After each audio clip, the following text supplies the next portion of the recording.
move on to the data analysis part, and let's see, how do we plan the 6 months ahead. When we do data analysis, we would like to categorize into two distinct,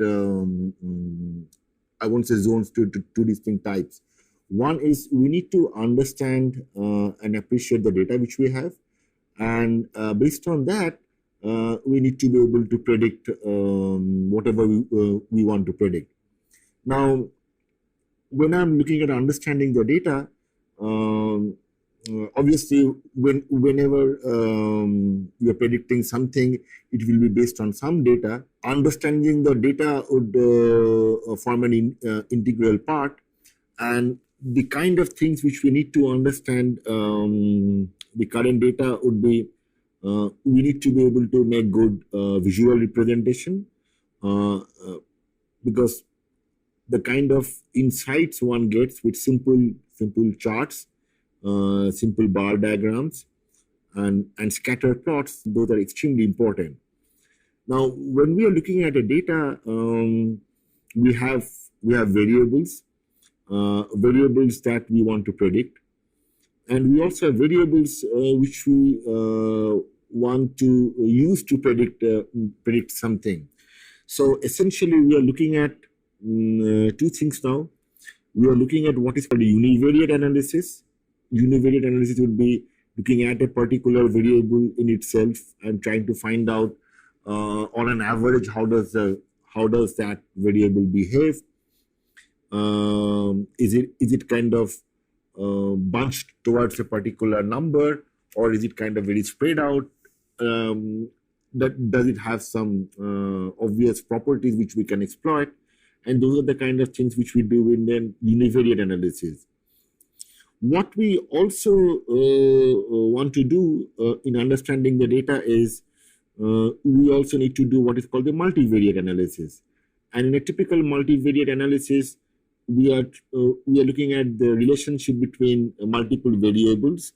We are trying to find out if a particular variable is kind of explaining, causing something else to happen, or is being caused by something else to happen.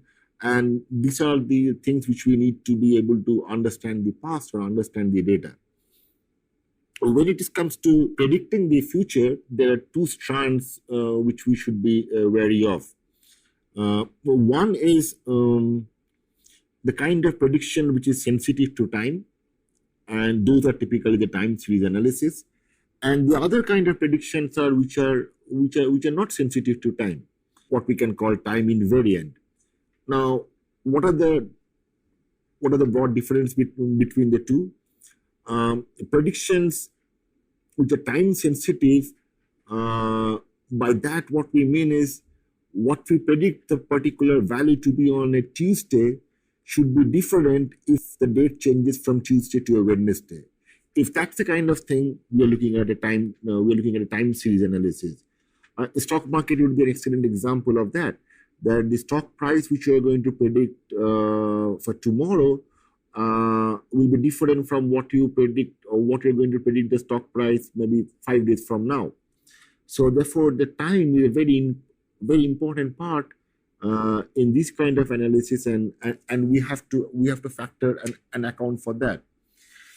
For things which are time invariant, of course, we are predicting things in the future, but there, whether we make the prediction for a Tuesday or prediction for a Wednesday should not make any difference. To give an example, if you're trying to predict among all the guys who are going to borrow, or among all the mailers which we are going to send, how many of them are going to default in the first example, or how many of the guys who got the mails is going to respond in the second example, I don't think there is any reason to believe that the numbers will be different from Tuesdays to a Thursday, right? And therefore, these are time invariant ones. Now, what we will be doing in this program is we are going to look at the time series part, but largely focus on the time invariant predictions, because large part of analytics which we do also uses a lot of time invariant prediction.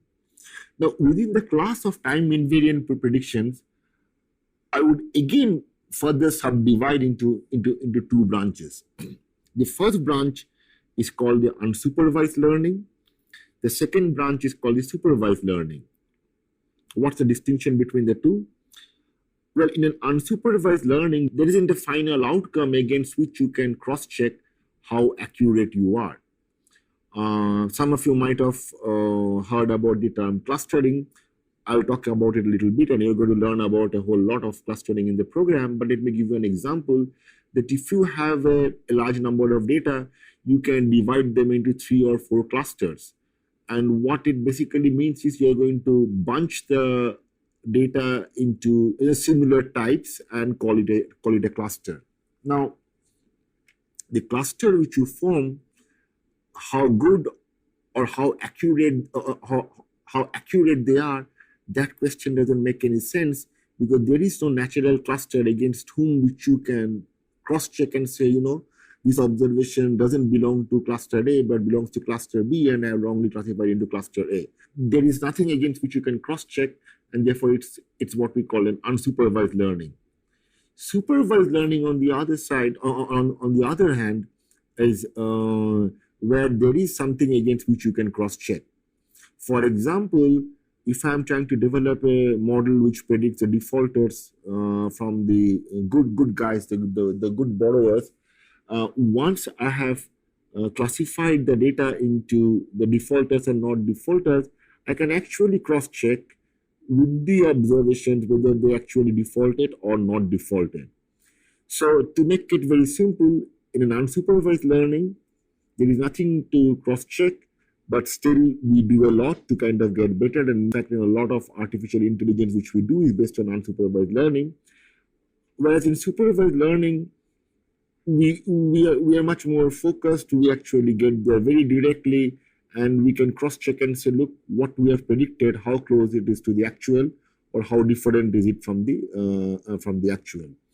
Now, in this program, we are going to cover the supervised as well as the unsupervised learning. We are going to do the understanding the data. We are going to do the time series. We're going to do the cross-section. And what I'm going to take you to next is how do we cover each one of them in the modules to come.